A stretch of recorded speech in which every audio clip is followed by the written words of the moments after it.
तो है गाइस, क्या आप जानते हैं कि रामायण के स्टार कास्ट ने इस फिल्म के लिए कितनी फीस ली है? आइए जानते हैं।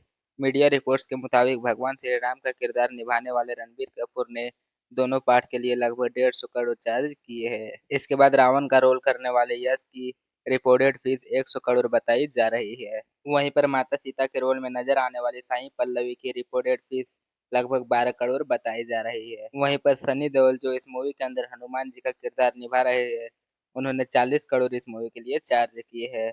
साथ ही लक्ष्मण की भूमिका निभा रहे रवि दुबे रिपोर्टेड फीस 4 से 8 करोड़ के बीच में बताई जा रही है। साथ ही इस मूवी के डायरेक्टर नीतीश तिवारी की फीस के बारे में अभी तक कोई जानकारी नहीं आई है।